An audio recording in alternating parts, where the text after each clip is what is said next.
सर्वशोकप्रशमनम् आयुर्वर्धनमुत्तमम् रश्मिमन्तं समुद्यन्तं देवासुरनमस्कृतं पूजयस्व विवस्वन्तं भास्करं भुवनेश्वरं सर्वदेवात्मको ह्येष तेजस्वी रश्मिभावनः एष देवासुरगणान् लोकान् पातिगभस्तिभिः एष ब्रह्मा च विष्णुश्च शिवस्कन्दः प्रजापतिः महेन्द्रोदरदः कालो यमः सोमो ह्यपाम्पतिः पितरो वसवः साध्य यश्विनौ मरुतो मनुः आयुर्वह्निः प्रजाप्राणा ऋतुकर्ता प्रभाकरः आदित्यः सविता सूर्यः खगः पूषा गभस्तिमान्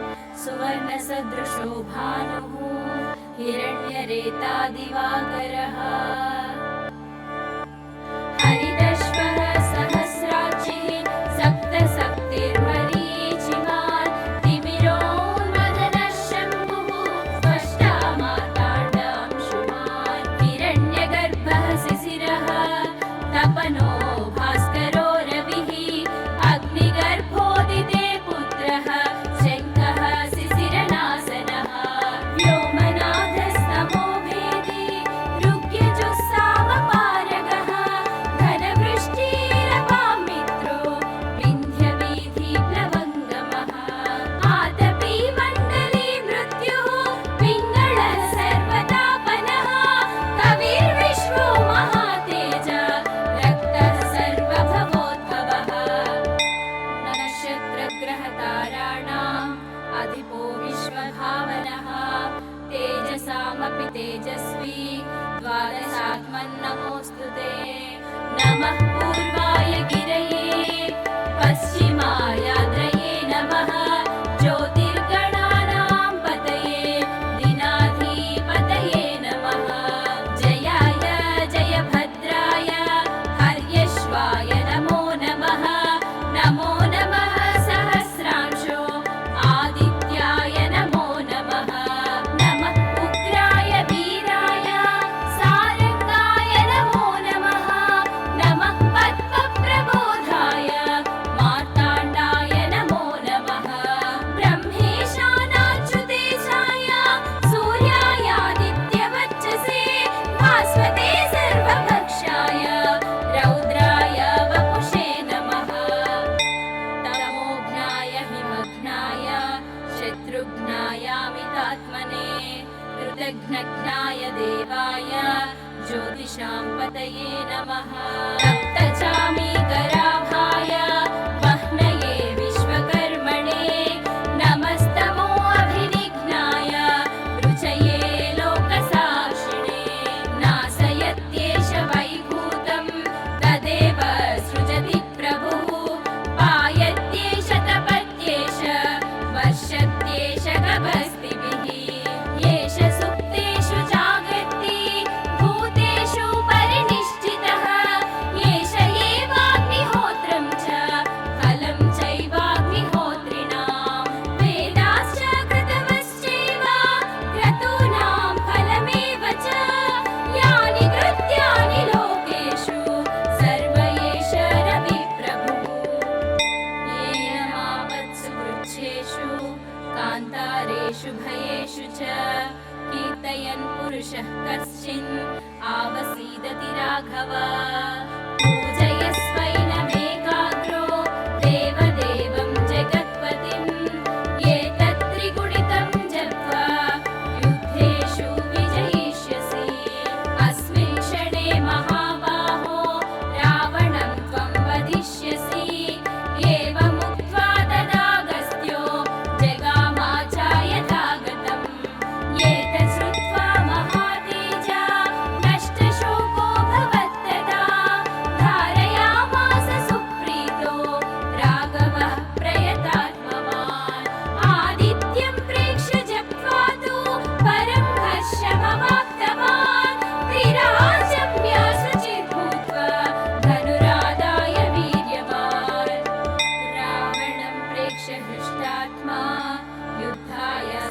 समागमत् सर्वयत्नेन महता वधे तस्य द्रुतोऽभवत् अथ रविरवदन् निरीक्ष्य रामम्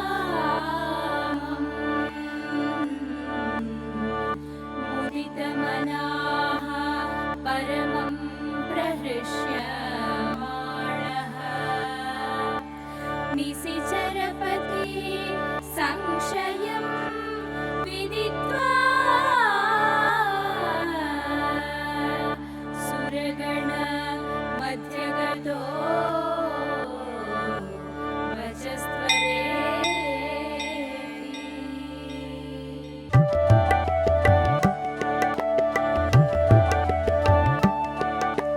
ततो युद्धपरिश्रान्तं समरे चिन्तया स्थितं रावणं चाग्रतो दृष्ट्वा युद्धाय समुपस्थितं दैवतैश्च समागम्य द्रष्टुमभ्यागतो रणम् उपागम्य ब्रवीद्रामम् अगस्त्यो भगवान् ऋषिः राम राम महाबाहो शृणु गुह्यं सनातनं येन सर्वान् नरीन् वत्स समरे विजयिष्यसि आदित्यहृदयं पुण्यं सर्वशत्रुविनाशनं जयामहं जपे नित्यम् अक्षय्यं परमं शिवम् सर्वमङ्गलमाङ्गल्यं सर्वपापप्रणाशनं चिन्ताशोकप्रशमनम् आयुर्वर्धनमुत्तमम् रश्मिमन्तं समुद्यन्तं देवासुरनमस्कृतं पूजयस्व विवस्वन्तं भास्करं भुवनेश्वरं सर्वदेवात्मको ह्येष तेजस्वी रश्मिभावनः एष देवासुरगणान् लोकान् पातिगभस्तिभिः एष ब्रह्मा च विष्णुश्च शिवस्कन्दः प्रजापतिः महेन्द्रोदरदः कालो यमः सोमो ह्यपाम्पतिः पितरो वसवः साध्य यश्विनौ मरुतो मनुः वायुर्वह्निः प्रजाप्राणा ऋतुकर्ता प्रभाकरः आदित्यः सविता सूर्यः खगः पूषा गभस्तिमान् सुवर्णसदृशो भानुः हिरण्यरेता दिवाकरः हरिदश्वः सहस्राक्षिः सप्तशक्तिर्मरीचिमान् तिमिरोन्मदनः शम्भुः स्पष्टा मार्ताण्डांशुमान् हिरण्यगर्भः शिशिरः तपनो भास्करो रविः अग्निगर्भोदिते पुत्रः शङ्खः शिशिरनाशनः व्योमनाथस्तमो भेदी ऋग्यजुस्सामपारगः घनवृष्टिरपां मित्रो विन्ध्यवीथिप्लवङ्गमः आतपी मण्डली मृत्युः पिङ्गळः सर्वतापनः कविर्विश्वो महातेज रक्तः सर्वभवोद्भवः नक्षत्रग्रहताराणाम् अधिपो विश्वभावनः तेजसामपि तेजस्वी द्वादशात्मन्नमोऽस्तु ते नमः पूर्वाय गिरये पश्चिमायाद्रये नमः ज्योतिर्गणानां पतये दिनाधिपतये नमः जयाय जयभद्राय हर्यश्वाय नमो नमः नमो नमः सहस्रांशो आदित्याय नमो नमः नमः उग्राय वीराय सारंगाय नमो नमः नमः पद्मप्रबोधाय मार्ताण्डाय नमो नमः ब्रह्मेशानाच्युतेशाय सूर्यायादित्यवच्चसे भास्वते सर्वभक्षाय रौद्राय वपुषे नमः तमोघ्नाय हिमघ्नाय शत्रुघ्नायामितात्मने कृतघ्नघ्नाय देवाय ज्योतिषां पतये नमः तप्तचामीकराभाय वह्नये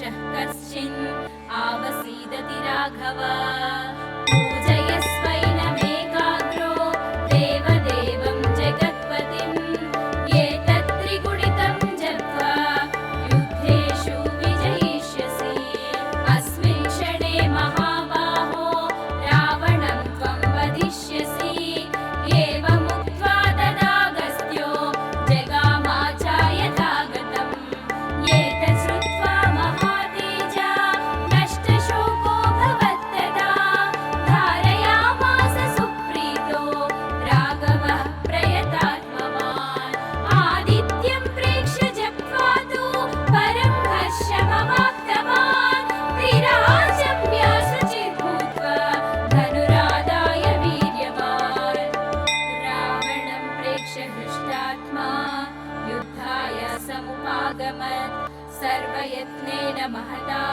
वधे तस्य द्रुतोऽभवत् अथ रविरवदन्निरीक्ष्य रामम् मुदितमनाः परमं प्रहृष्यमाणः निशिचरपति संशयं विदित्वा सुरगण मध्यगतो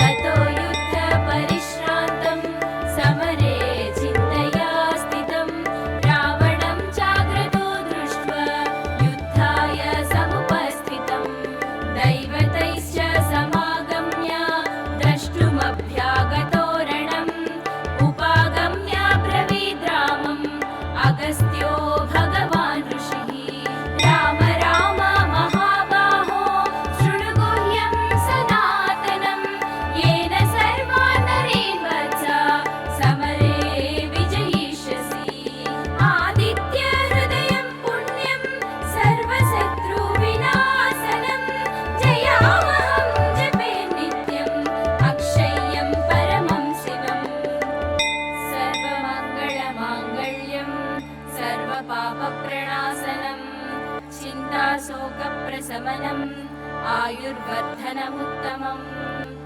रश्मिमन्तं समुद्यन्तं देवासुरनमस्कृतं पूजयस्व विवस्वन्तं भास्करं भुवनेश्वरं सर्वदेवात्मको ह्येष तेजस्वी रश्मिभावनः एष देवासुरगणान् लोकान् पाति गभस्तिभिः एष ब्रह्मा च विष्णुश्च शिवस्कन्दः प्रजापतिः महेन्द्रो दरदः कालो यमः सोमो ह्यपाम्पतिः पितरो वसवः साध्य यश्विनौ मरुतो मनुः वायुर्वह्निः प्रजाप्राणा ऋतुकर्ता प्रभाकरः आदित्यः सविता सूर्यः खगः पूषा गभस्तिमान् सुवर्णसदृशो भानुः हिरण्यरेता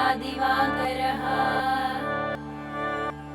हरिदश्वः सहस्राक्षिः सप्तशक्तिर्मरीचिमान् तिमिरोन्मदनः शम्भुः स्पष्टा मार्ताण्डांशुमान् हिरण्यगर्भः शिशिरः तपनो भास्करो रविः अग्निगर्भोदिते पुत्रः शङ्खः शिशिरनाशनः व्योमनाथस्तमो भेदी ऋग्यजुस्सामपारगः घनवृष्टिरपां मित्रो विन्ध्यवीथिप्लवङ्गमः आतपी मण्डली मृत्युः पिङ्गळः सर्वतापनः कविर्विश्वो महातेज रक्तः सर्वभवोद्भवः नक्षत्रग्रहताराणाम् अधिपो विश्वभावनः तेजसामपि तेजस्वी द्वादशात्मन्नमोऽस्तु ते नमः पूर्वाय गिरये पश्चिमायाद्रये नमः ज्योतिर्ग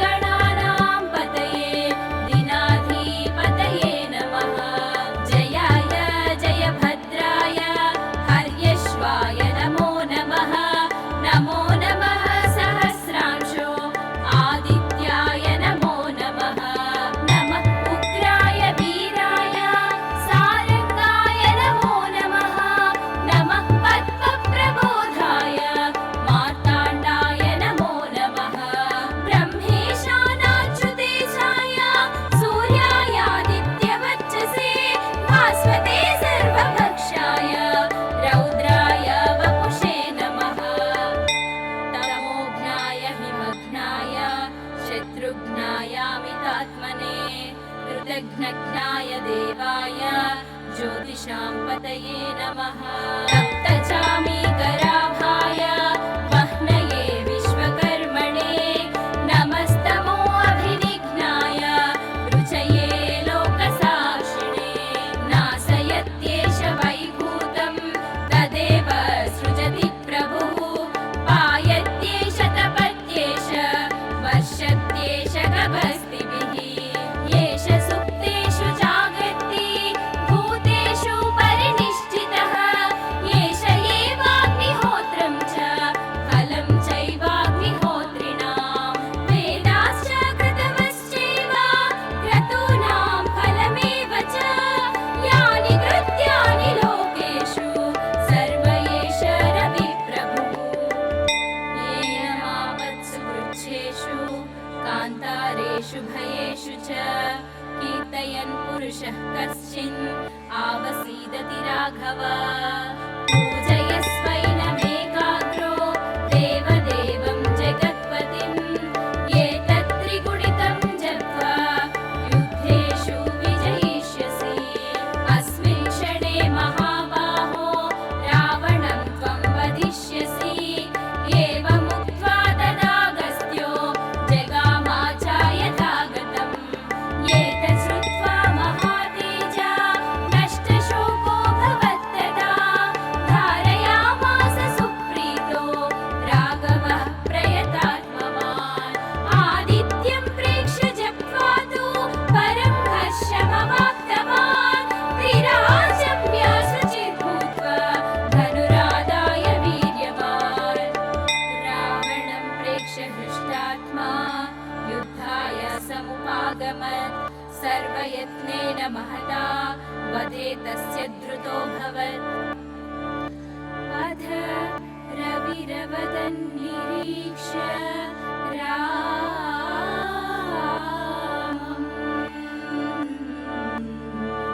मुदितमनाः परमं प्रहृष्यमाणः। निशिचरपति संशयं विदित्वा सुरगण मध्यगतो वचस्त्वरेति।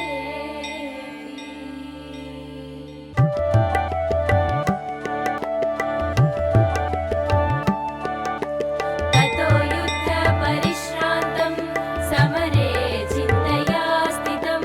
रावणं चाग्रतो दृष्ट्वा युद्धाय समुपस्थितं। दैवतैश्च समागम्य द्रष्टुमभ्यागतो रणम्। उपागम्य ब्रवीद् रामम् अगस्त्यो भगवान् ऋषिः। राम राम महाबाहो शृणु गुह्यं सनातनम्। येन सर्वान् नरेन् वत्स समरे विजयिष्यसि। आदित्यहृदयं पुण्यं सर्वशत्रुविनाशनम्। जयावहं जपे नित्यम् अक्षय्यं परमं शिवम्। सर्वमङ्गलमाङ्गल्यं सर्वपापप्रणाशनम्। चिन्ताशोकप्रशमनम् आयुर्वर्धनमुत्तमम्। रश्मिमन्तं समुद्यन्तं देवासुरनमस्कृतं।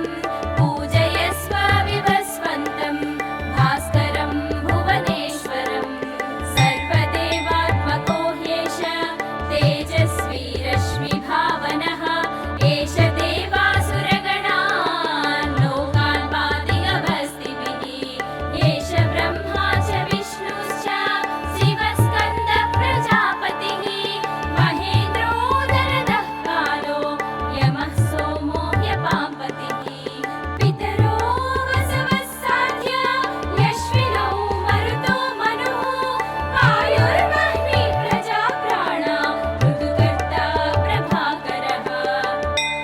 आदित्यः सविता सूर्यः खगः पूषा गभस्तिमान्। सुवर्णसदृशो भानुः हिरण्यरेता दिवाकरः। हरिदश्वः सहस्राक्षिः सप्तशक्तिर्मरीचिमान्। तिमिरोन्मदनः शम्भुः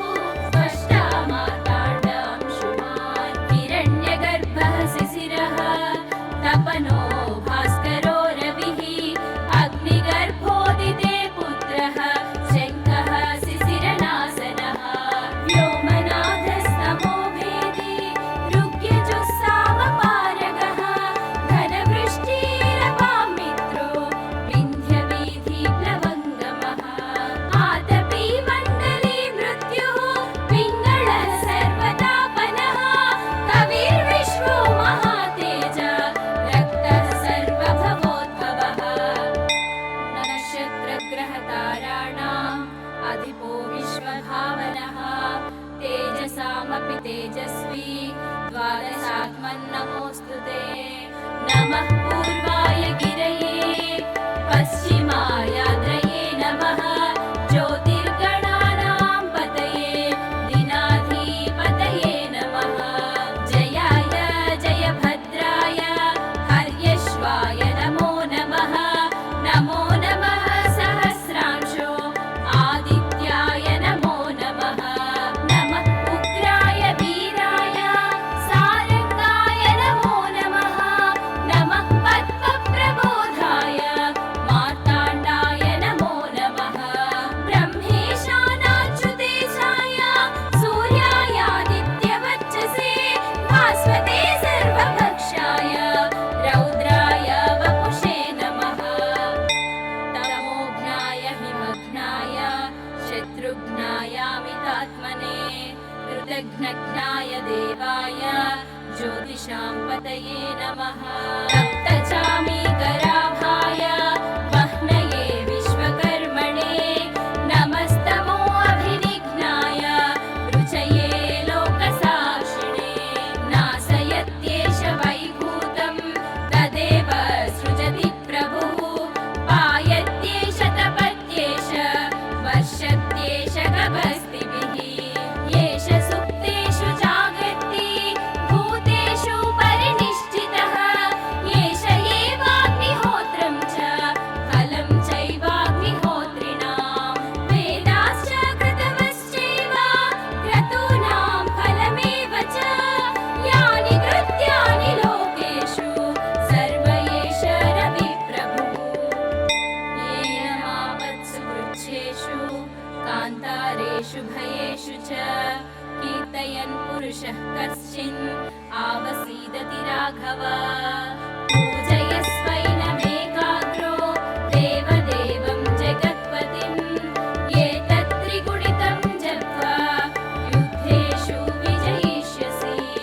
अस्मिन् क्षणे महाबाहो रावणं त्वं वधिष्यसि।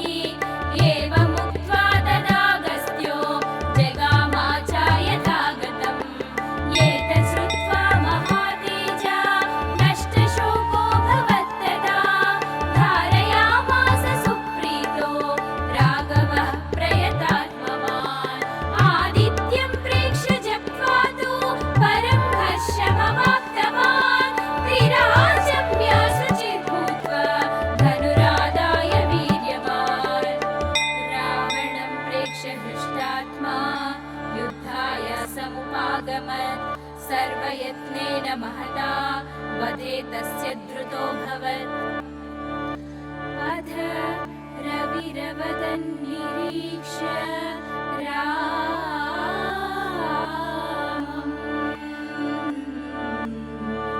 मुदितमनाः परमं प्रहृष्यमाणः।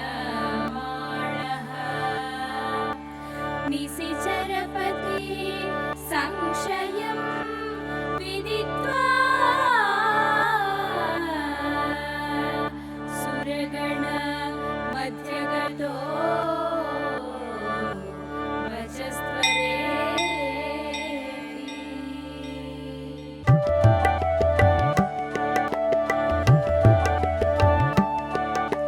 ततो युद्धपरिश्रान्तं समरे चिन्तया स्थितं। रावणं चाग्रतो दृष्ट्वा युद्धाय समुपस्थितं। दैवतैश्च समागम्य द्रष्टुमभ्यागतो रणम्। उपागम्य ब्रवीद् रामम् अगस्त्यो भगवान् ऋषिः। राम राम महाबाहो शृणु गुह्यं सनातनं। येन सर्वान् नरेन् वत्स समरे विजयिष्यसि। आदित्यहृदयं पुण्यं सर्वशत्रुविनाशनं। जयामहं जपे नित्यम् अक्षय्यं परमं शिवम्। सर्वमङ्गलमाङ्गल्यं सर्वपापप्रणाशनं। चिन्ताशोकप्रशमनम् आयुर्वर्धनमुत्तमम्। रश्मिमन्तं समुद्यन्तं देवासुरनमस्कृतं। पूजयस्व विवस्वन्तं भास्कर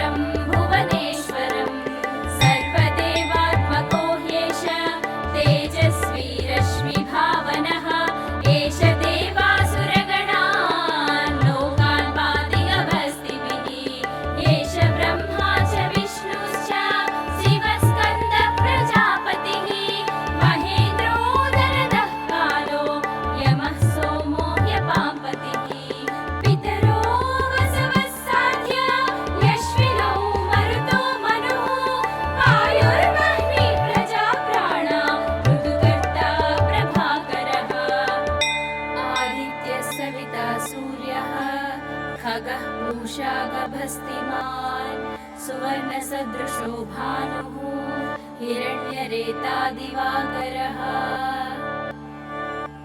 हरितश्वः सहस्राक्षिः सप्तशक्तिर्मरीचिमान् तिमिरोन्मदनः शम्भुः स्पष्टा मार्ताण्डांशुमान् हिरण्यगर्भः शिशिरः तपनो भास्करो रविः अग्निगर्भोदिते पुत्रः शङ्खः शिशिरनासनः व्योमनाथस्तमो भेदी ऋग्यजुस्सामपारगः घनवृष्टिरपां मित्रो विन्ध्यवीथिप्लवङ्गमः आतपी मण्डली मृत्युः पिङ्गळः सर्वतापनः कविर्विश्वो महातेज रक्तः सर्वभवोद्भवः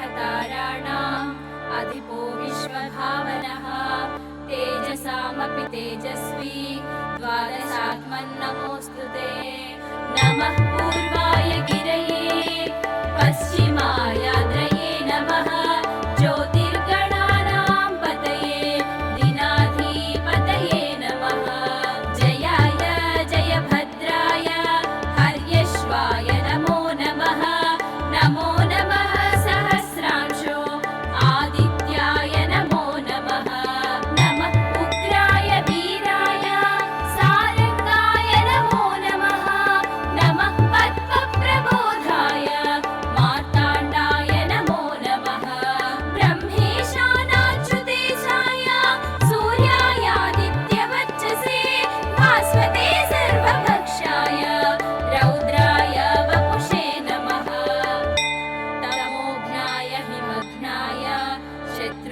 शत्रुघ्नायामितात्मने कृतघ्नघ्नाय देवाय ज्योतिषां पतये नमः सप्तचामीकराभाय वह्नये विश्वकर्मणे नमस्तमो अभिनिघ्नाय रुचये लोकसाक्षिणे नाशयत्येष वैभूतं तदेव सृजति प्रभुः पायत्येष तपत्येष वर्षत्येष गभस्तिभिः येष सुप्तेषु जागर्ति भूतेषु परिनिष्ठितः येष एवाग्निहोत्रं च फलं चैवाग्निहोत्रिणां वेदाश्च कृतवश्चैव क्रतूनां फलमेव च यानि कृत्यानि लोकेषु सर्व एष रविप्रभुः येन मापत्सु वृक्षेषु कान्तारेषु भयेषु च कीर्तयन् पुरुषः कश्चिन् आवसीदति राघव पूजयस्वैनमेकाग्रो देवदेवं जगत्पतिं एतत्त्रिगुणितं जप्त्वा युद्धेषु विजयिष्यसि अस्मिन् क्षणे महाबाहो रावणं त्वं वदिष्यसि एवमुक्त्वा तदागस्त्यो जगामाचार्यथागतम् एतत् श्रुत्वा महातेजा नष्टशोको भवत्तदा धारयामास सुप्रीतो राघवः प्रयतात्मवान् आदित्यं प्रेक्ष्य जप्त्वा तु परं हर्षमवाप्तवान् त्रिराजम्य शुचिर्भूत्वा धनुरादाय वीर्यवान् रावणं प्रेक्ष्य हृष्टात्मा युद्धाय समुपागमत् सर्वयत्नेन महता वधे तस्य द्रुतोऽभवत् अथ रविरवदन् निरीक्ष्य रामम् मुदितमनाः परमं प्रहृष्यमाणः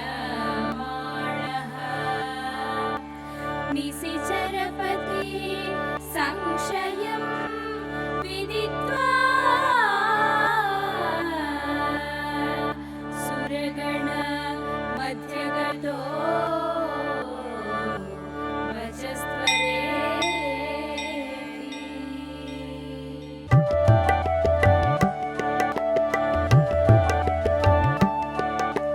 ततो युद्धपरिश्रान्तं सम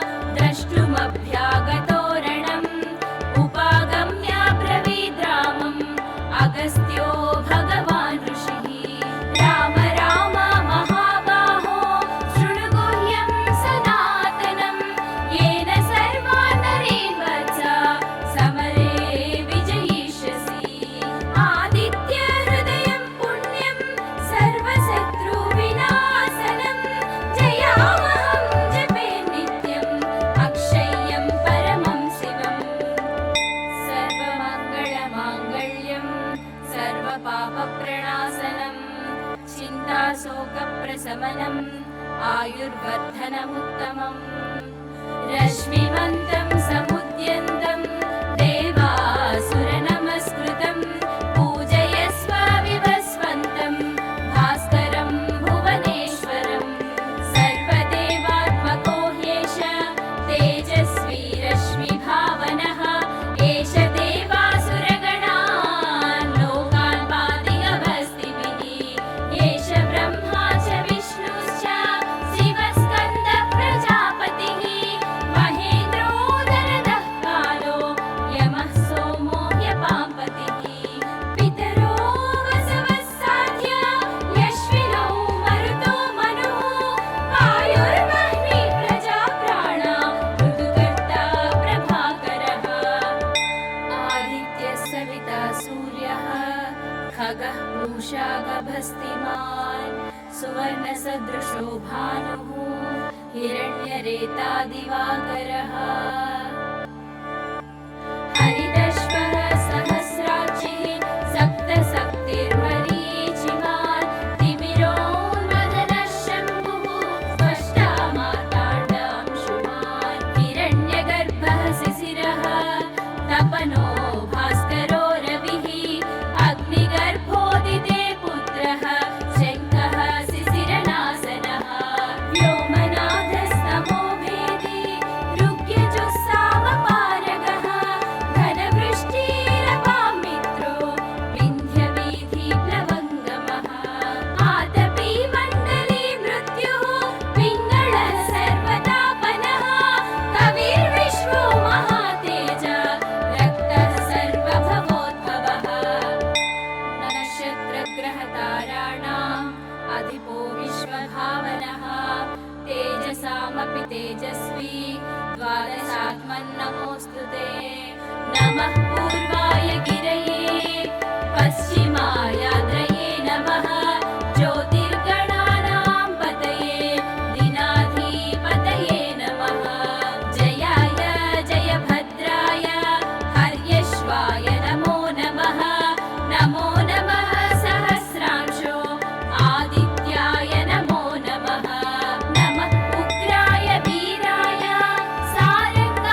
अच्युतो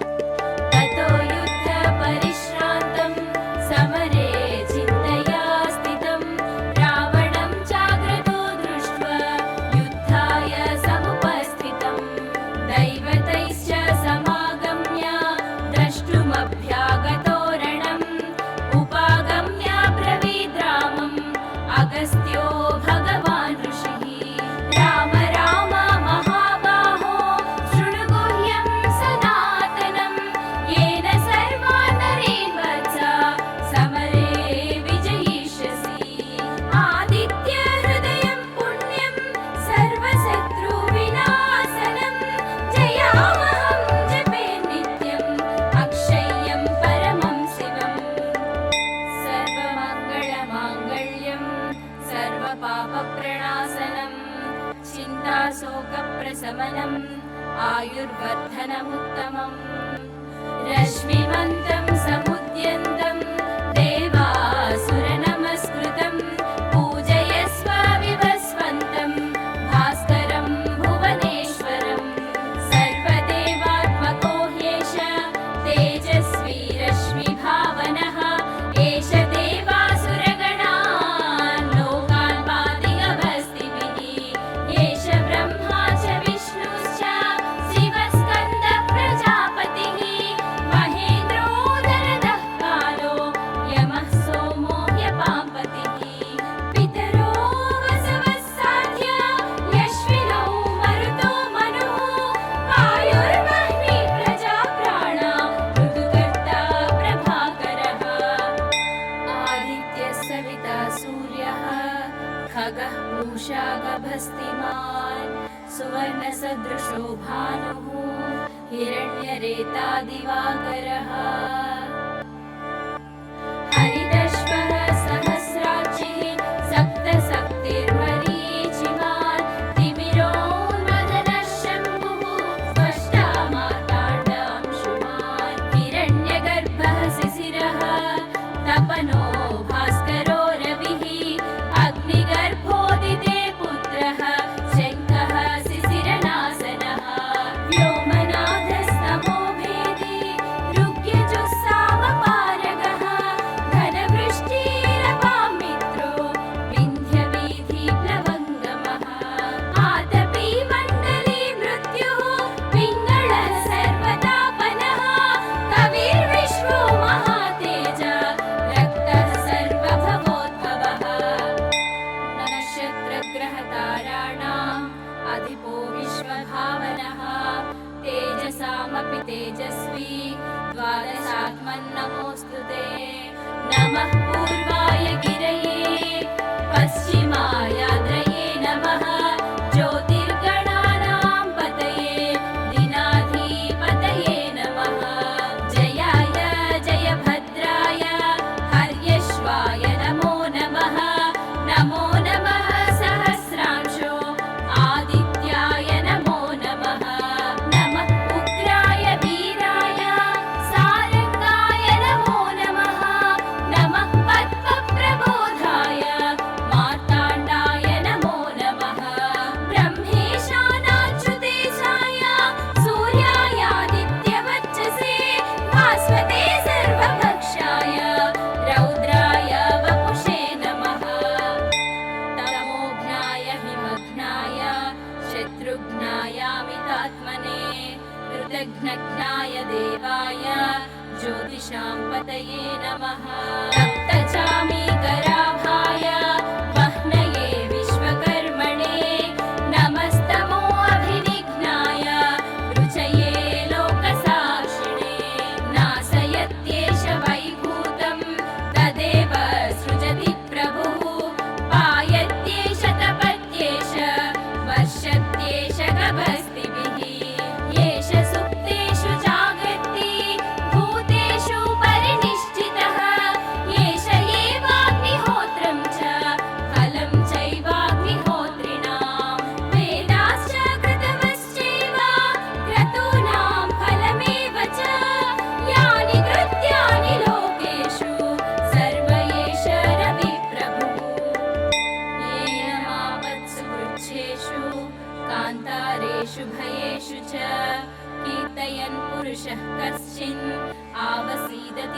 भव पूजयस्वैनमेकाग्रो देवदेवं जगत्पतिं एतत् त्रिगुणितं जप्त्वा युद्धेषु विजयिष्यसि अस्मिन् क्षणे महाबाहो रावणं त्वं वदिष्यसि एवमुक्त्वा तदागस्त्यो जगामाचार्यथागतम् एतत् श्रुत्वा महातेजा नष्टशोको भवत्तदा धारयामास सुप्रीतो राघवः प्रयतात्मवान् आदित्यं प्रेक्ष्य जप्त्वा तु परं हर्षमवाप्तवान् त्रिराजम्य शुचिर्भूत्वा धनुरादाय वीर्यवान् रावणं प्रेक्ष्य हृष्टात्मा युद्धाय समुपागमत् सर्वयत्नेन महता वधे तस्य द्रुतोऽभवत्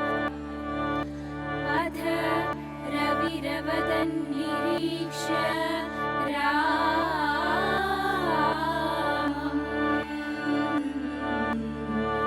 मुदितमनाः परमं प्रहृष्यमाणः निशिचरात्मनो